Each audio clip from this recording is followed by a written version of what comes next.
Yo, what's popping, Jimbos? This guide is going to be about T1. I'll show you the most consistent way to pop the monument without any problems, and also I'll provide you all the important information about the quest. As always, let's start with weapons. Besides for the chance of half casting and half recharge, I'll be using a staff for a couple of more reasons. First of all, compared to other weapons, staff has the lowest armor rating, which means you'll be taking more damage from enemy attacks. You can use that to your advantage. Using the knowledge from my previous guide, if you are below 50% HP, you will be dealing more damage with whirling. There's also one more thing, but I'll talk about it later. The regular -2 enchanted shield will serve you as a way to survive too much incoming damage from smites while tanking them. There is also another shield that will be useful, and it's a cold one. Once you jump inside of the cold fireball, you will be constantly taking cold damage. And also, since you will be hexed permanently, I recommend using the plus 60 HP while hexed shield mod for additional health. For more AoE damage, I'll be using a Q0 scythe with the help of Honor. For single target damage, I'll be using low requirement daggers. And for pulling groups of enemies from far away, I'll be using a flat bow. Let's check out the skills and attributes. There's lots of skill variations, and depending on what feels better for you, you can use any of them. The core skills are the usual four: Depth Charge and Winnowing. There's very little difference between them, and it purely depends on your preference. Here are the few of the most notable compositions. The most basic one and probably the easiest to play with is the Honor plus Hos 1. As T1, you don't need an additional jump, but personally, I couldn't play without it. It helps a lot to move around, and the additional healing can be useful. You can switch it for Feel No Pain if you want. It gives you additional health regeneration and also 300 more HP. It is known as the safe variant for doing the quest. As for attributes, the rule is simple. Always 2 points in marksmanship to meet the requirement for a Q9 bow for Doom, and if you're playing with Honor, always 2 points in dagger mastery.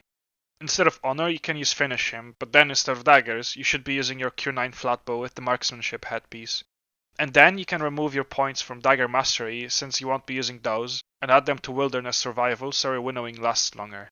The difference between those two is barely noticeable, but I consider Honor more versatile. If you have troubles doing the quest, consider bringing both Honor and Finish Him. That should kill the skellies really fast. You only have one heal then, but the quicker you kill the skelly, the less damage you take, so it evens out.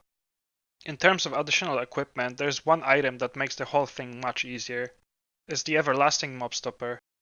To put it as simple as possible, it allows you to capture a skeleton of Doom once he reaches 25% HP every 1 minute. It's a Halloween quest item that you can only obtain during the event, as it cannot be traded or dropped. It's usually used on the first skeleton during the Waste quest. You can read Wiki for more information. Let's check out the enemies that we'll be dealing with this time. Coldfires are a bit unique compared to other mobs because of their natural high movement speed. There is also a note about their priority target. It states that they prioritize spellcasters over melee tanks. The way the game tells these two apart is by the weapon the player is currently wielding, which means that if you're holding a staff, they're more likely to follow you, and if you're wielding a melee weapon, they're more likely to break aggro and ignore you. Also, they have a pretty low armor rating, so physical damage is highly efficient against them. The other enemy we will be facing is a Smite Crawler, which can be very annoying to deal with. If you take a look at their skills, you can see they have a very versatile kit. They can deal damage, protect each other, and heal. There's a couple of things you have to watch out for while fighting them. First of all, their main source of damage will be auto attacks and Zealous Fire. Although, if you stack damage reduction from Shadow Form, those two sources of damage will become irrelevant.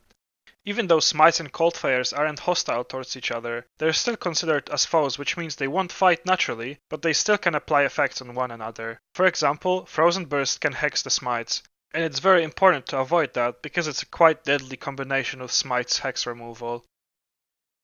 I decided for T1 to be the last Terra guide for a reason. I think this role requires all the previously gained mechanical knowledge in order to be done correctly and consistently. With that in mind, let's get into the explanation of the role.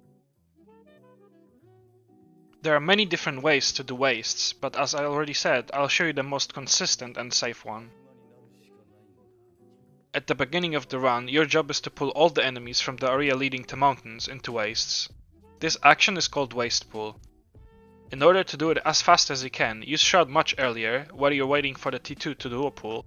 Once he's passed, you can run towards the gate, cast Shadow Form and wait for it to open.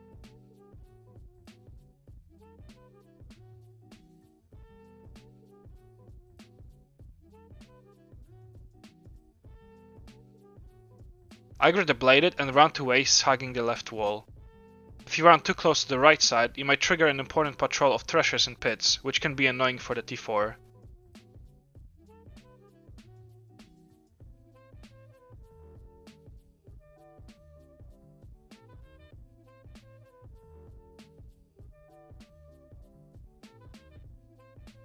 Choose the most further away smite, DC to it, and Hos afterwards.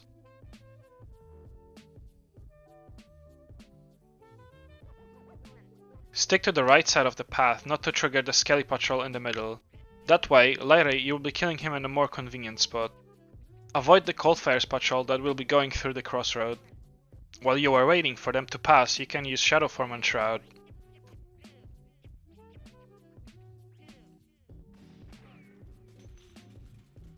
Aggro both of those patrols as soon as you can. You can bow them from the end of the ledge, which speeds up the process. Walk backwards until they are past the corner, and then run to aggro the King patrol. Here is the best spot to aggro it, as they are less likely to break when you pull them to the monument. Grab all the nearby smite groups that could possibly aggro the King when it spawns. Switch to your shield set for more armor, and don't use whirling until you have right wall blocked all of them, that way they don't scatter. Once you are in the spot, switch to your scythe, use honor and second shroud, and auto attack the group until you're below 50% HP. Be careful when doing that, because once they cast Shield of Judgment, you'll be taking lots of damage. After that, attack only if your HP is going above or close to 50%, or when the shield runs out.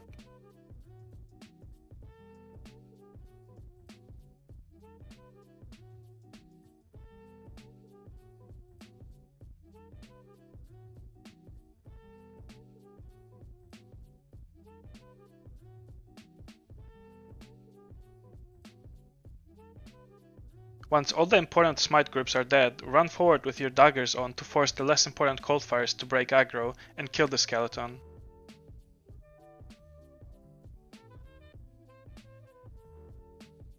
This run I spent too long killing the first smite group, so the spot where I killed the skelly was a bit off.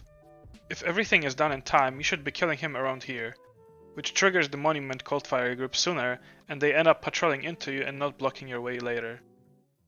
Because of that little detail, I had to wait for them to move away from my path. Switch to your staff so the coldfires follow you better. Move sideways towards the monument and be careful not to aggro the skelly on the path.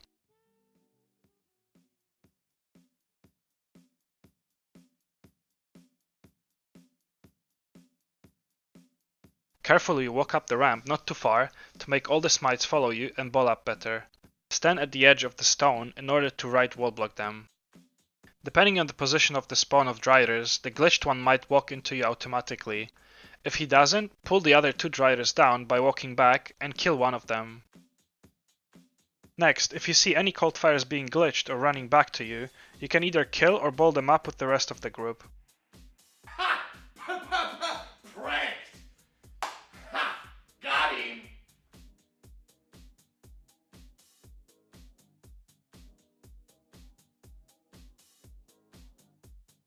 Switch to Wilderness headpiece, put winnowing in reach of the quest area, and make sure that the ball will be in range of the Reaper when he spawns. That way, you allow him to use his skills and speed up the process of killing the ball. Switch your headpiece and equip the Cold Shield. When the Terwebs die, put down Honor and scythe or dagger the remaining enemies.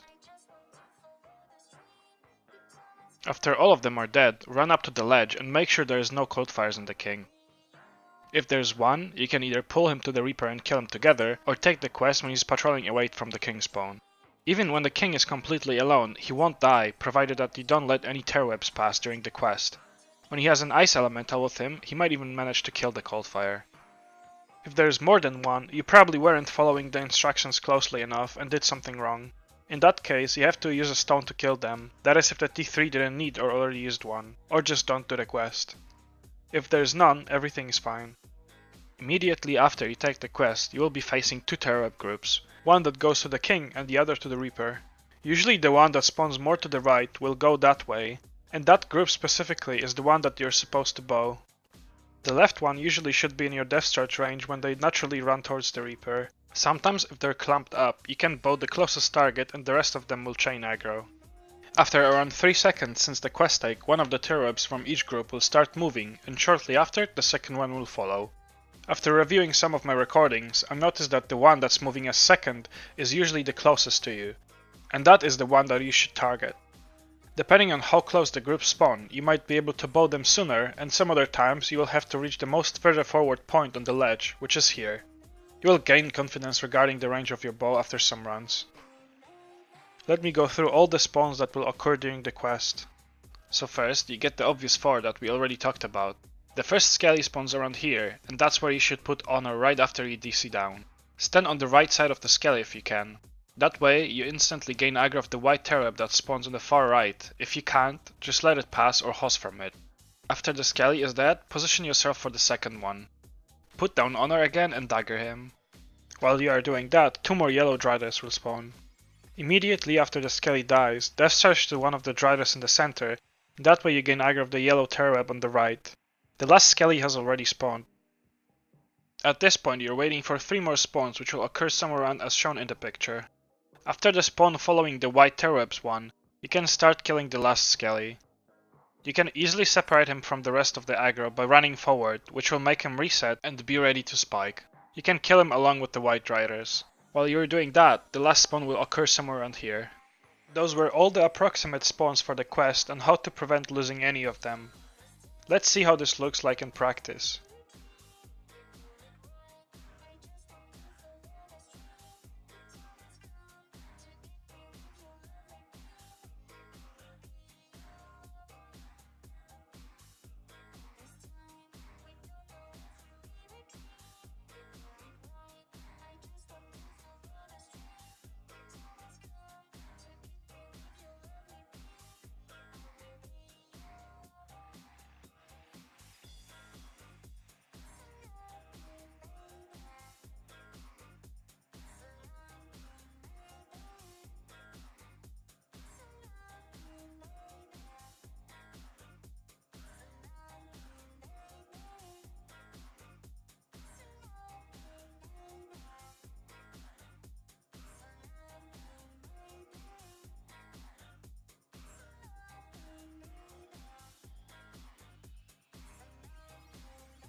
After you see all riders attacking you, you can start moving up the path.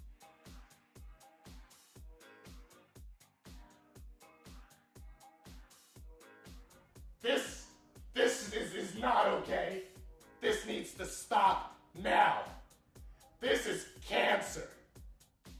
Feel free to bowl up Smites and Coldfires together, you shouldn't die considering the amount of aggro you have. After that, kill the Skelly and the second group of Coldfires.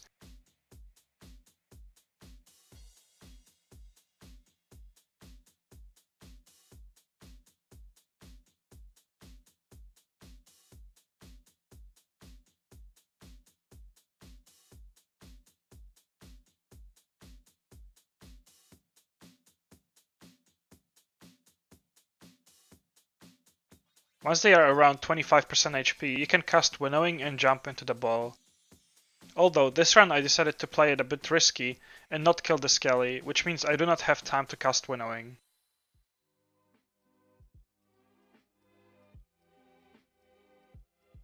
After that, run in to update the king by running into his compass range.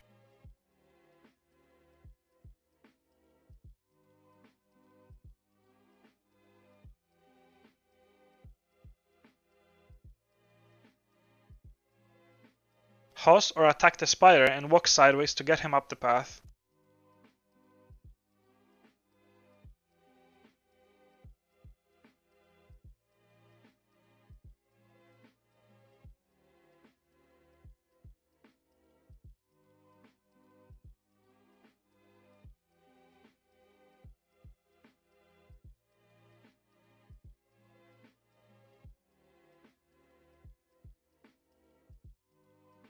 After he's in your desired position, run forward to break his aggro.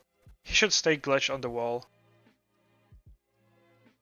A little bonus here, if you have leftover coldfires from the path, you can lead them towards the Doom Hall, and after you die or teleport, they will stay glitched around here, away from your team's future path to Doom.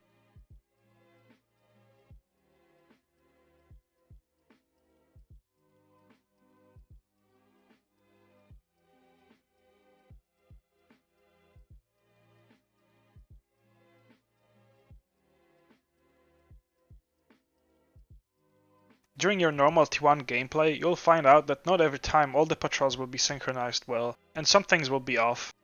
When that happens, just try to play along with it and see what happens, and after you pop, you can act accordingly.